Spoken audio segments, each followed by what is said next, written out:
All right, so out here doing the Murph workout this morning. It's called the Memorial Day Murph because traditionally it's done on Memorial Day, a day that we honor those who have given the ultimate sacrifice to protect and defend this country. One of the people that I'm thinking about today and thinking about every day is Lieutenant Demetrius Hellfire Frison. You'll see that I wear his memorial bracelet just about every day.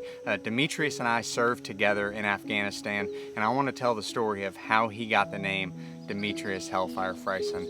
So we went through our infantry schooling together and wound up in the same unit, deployed to Afghanistan together. I was 1st platoon leader and he was 2nd platoon leader. Now our mission was to man this little combat outpost 1.5 miles from Pakistan. It was just a platoon of us out there at any time, about 30 guys manning this outpost, and his platoon and my platoon would take turns manning this little combat outpost.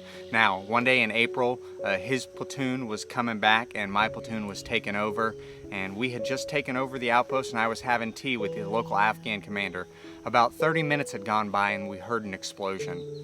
Now, the route getting out to this outpost was heavily laden with IEDs and explosives, so I knew as soon as the explosion went off, because Demet's platoon was headed back to the company cop, that they had hit an IED. So I immediately stopped having tea, ran back over, got my platoon together, and we rushed out to help provide security. Now, it took us about 20 minutes to get out there, and by the time we had gotten out there, the truck that had struck the IED was on fire, and they had already evacuated the wounded and began applying first aid to those that were wounded in the IED strike. Demet called in for a medevac helicopter that was on the way, and his platoon took control of the south bank of the river where they struck the IED, and we took control of the north bank. When the truck was on fire and they were treating those wounded, all the rounds and ammunition, everything inside the truck started cooking off, exploding, and kind of going everywhere. One of the helicopters came across the radio and said, "Hey, we can neutralize this really quickly right now with a Hellfire missile strike." And it took Demetrius no time at all to say,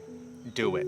So he was a calm, cool person. I know because we were out there providing security, I just felt comfortable with him in charge of the situation. So comfortable, in fact, that I thought, now would be a good time to get a video. So I took my camera out and I got a video of the truck on fire and the Hellfire striking one of our own vehicles. But that just speaks to how much of a natural born leader Demet was, that he had such command of the situation, was taking care of the guys, and it took him no time at all to make the call to destroy a very expensive vehicle to protect his guys. So that's just that's the leader that Demet was, and that's one of the things that I will always remember about him is, a lot of people talk about putting your men first and putting others above yourself, but Demetrius was the epitome of that.